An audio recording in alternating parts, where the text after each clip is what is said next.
رب ذوالجلال یہ ارشاد فرماتا ہے وَأَعِدُّوا لَهُمْ مَا اسْتَطَعْتُم مِّن قُوَّةٍ، تیار کر کے رکھو تم کافروں کے لیے جتنی بھی قوت تم تیار کر سکتے ہو۔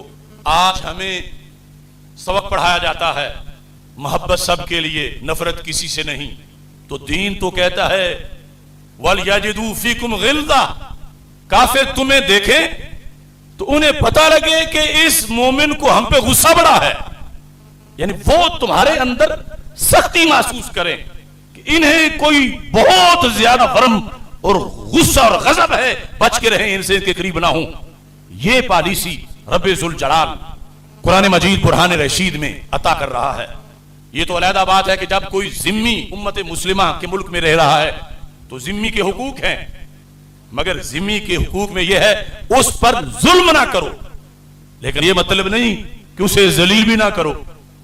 ذلیل اور ظلم حضرت عمر رضی اللہ تعالی عنہ، آپ نے جب فتح کیا بیت المقدس کو اور مختلف علاقے جو کرسچن کے تھے ان کو، تو آپ نے تقریباً 36 کے قریب شرائط رکھی ان لوگوں کے لیے کہ جنہوں نے کلمہ تو اسلام کا نہیں پڑھا تھا، مگر انہوں نے کہا ہم تمہارا حکم حکومت مانیں گے، ہمیں رہنے دو۔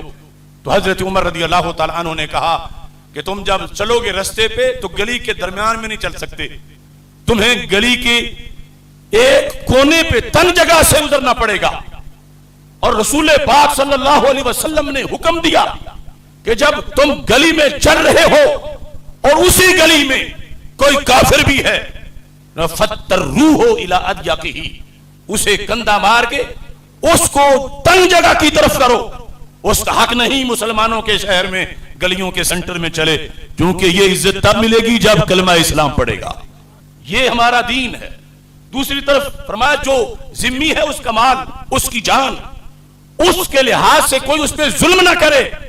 پھر جس نے ظلم کیا، ہمارے آقا علیہ السلام نے فرمایا میں قیامت کے دن وہ ذمی کی وکیل بن جاؤں گا، میں اس کی طرف سے جھگڑا کروں گا کہ اس کا حق کیوں مارا گیا۔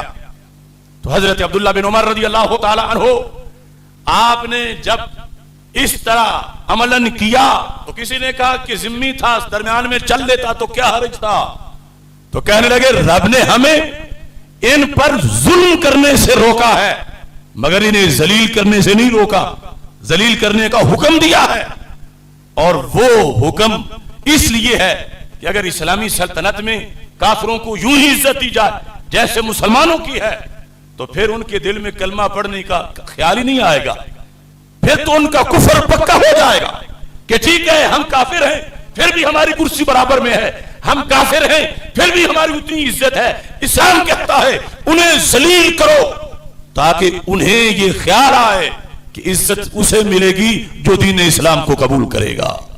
آج بالکل اس کے برعکس ہو رہا ہے۔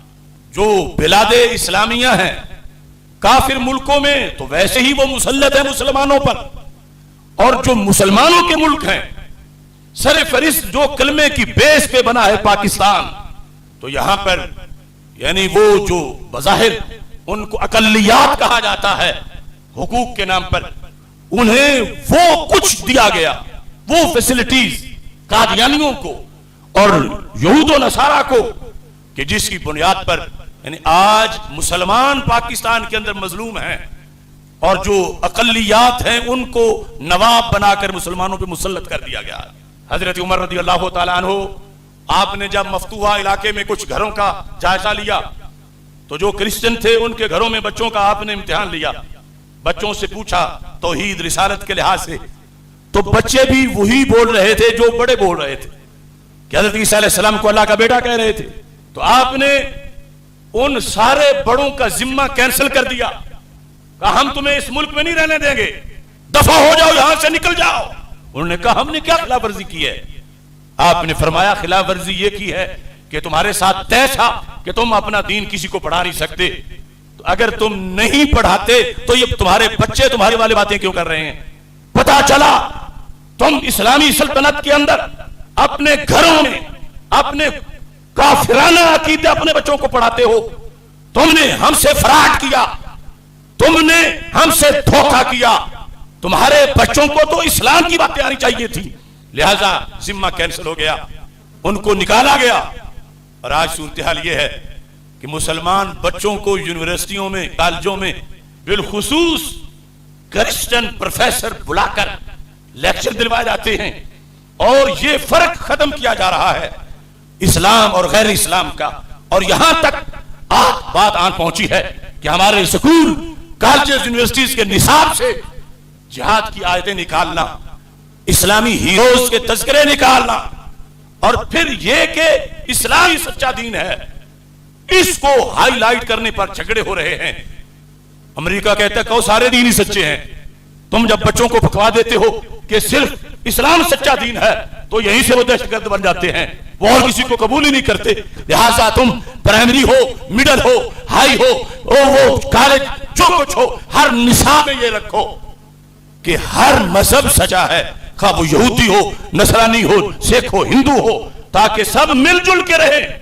تو میرے بھائیو، امریکہ تب خوش ہے کہ جب کہیں ہر مذہب سچا ہے، اور قرآن یہ کہتا ہے کہ ان الدین عند اللہ الاسلام، صرف اسلام سچا ہے، صرف وَرَضِيتُ لَكُمُ الْإِسْلَامَ دِينًا۔ رب فرماتا ہے میں نے پسند کیا تمہارے لیے، اے قیامت تک کے مسلمانوں، لکم میں ہم 15ویں صدی والے بھی ہیں۔ رب فرماتا ہے قرآن میں نے تمہارے لیے اسلام کو بحیثیت دین پسند کیا۔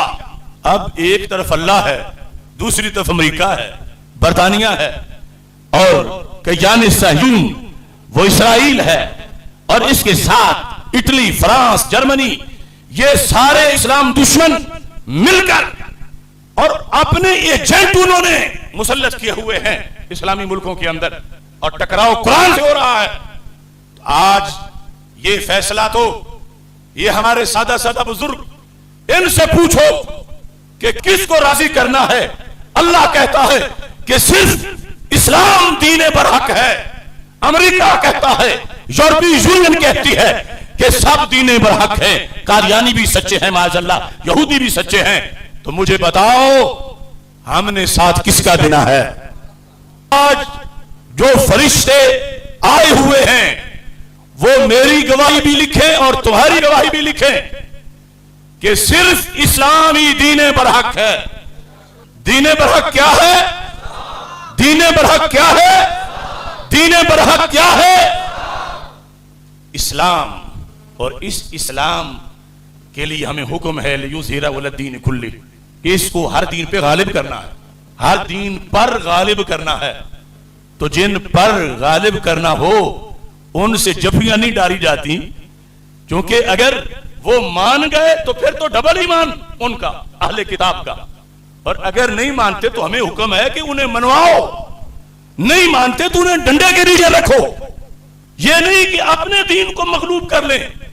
اسلام میں صرف اسلام کو قبول کرنا ہی فرض نہیں، اسلام کو غالب کرنا بھی فرض ہے، اور یہ فرض صحابہ نے تو اس وقت بھی نبھایا جب ان کے گھروں میں کوئی بھڑولا گندم کا بھرا ہوا نہیں ہوتا تھا، ان کو صرف ہفتے میں 2-4 کھجوریں کھانے کو ملتی تھیں، ان کے پاس سوٹ 2 بھی نہیں ہوتے تھے، 6 مہینے ایک دھوتی باندھ کے، قمیص اور چادر کے بغیر گزارا کرتے تھے، مگر دین اسلام کے لیے نکل کے جا کے روم کی سلطنت کا تخت الٹا کر دیتے تھے۔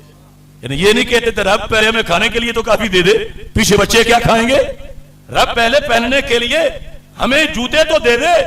صحابہ، وہ جنگ کا نام ہی پڑ گیا کہ صحابہ کے پاس جو جوتے تھے سب ٹوٹ گئے پتھروں میں، اور پھر پاؤں سارے اتنے زخمی ہوئے کہ صحابہ کانٹوں کے ساتھ اپنے پاؤں کی سلائی کرتے رہے، لیکن پھر بھی ہائے ہائے کر کے پیچھے نہیں ہٹے، کفر کی کمر توڑ کے واپس آئے ہیں۔